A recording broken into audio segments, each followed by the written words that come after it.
return of the sun after a total eclipse, its rising in the morning after its troublesome absence at night, and the reappearance of the crescent moon after the new moon, all spoke to our ancestors of the possibility of surviving death. Up there in the skies was a metaphor of immortality. Almost 1,000 years ago in the American Southwest, the Anasazi people built a stone temple, an astronomical observatory to mark the longest day of the year.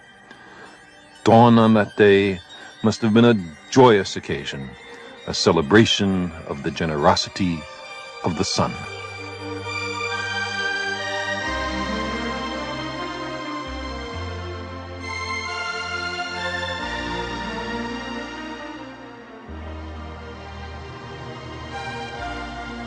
They built this ceremonial calendar so that the sun's rays would penetrate a window and enter a particular niche on this day alone.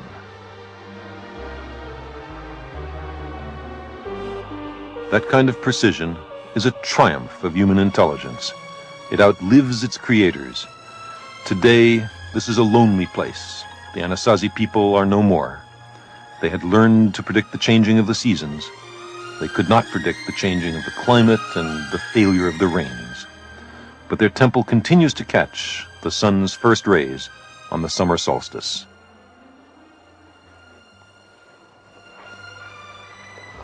I imagine the Anasazi people gathered in these pews every June 21st, dressed with feathers and turquoise to celebrate the power of the sun. These upper niches, there are 28 of them, may represent the number of days for the moon to reappear in the same constellation. These people paid a lot of attention to the sun and the moon and the stars.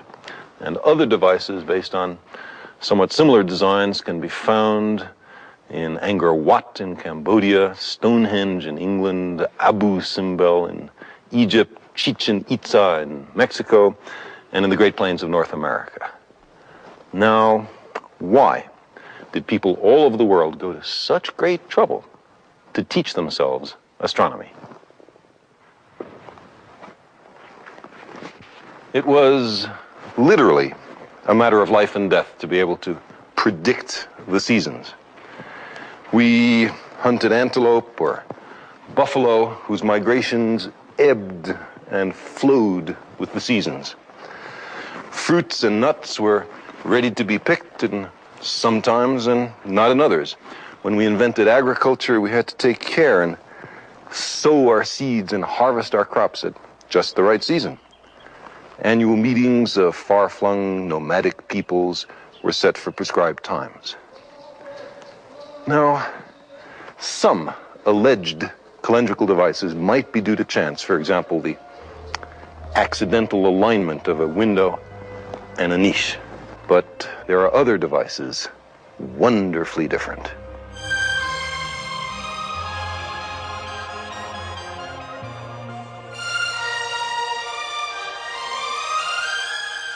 Today, only the dry ruins of the great Anasazi cities have survived the ravages of time. Not far from these ancient cities, in an almost inaccessible location, there is another solstice marker, this one of singular and unmistakable purpose. The deliberate arrangement of 3 great stone slabs allows a sliver of sunlight to pierce the heart of a carved spiral, only at noon on the longest day of the year.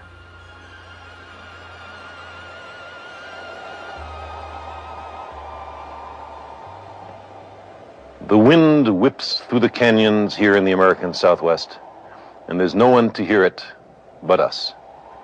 A reminder of the 40,000 generations of thinking men and women who preceded us, about whom we know next to nothing, upon whom our society is based.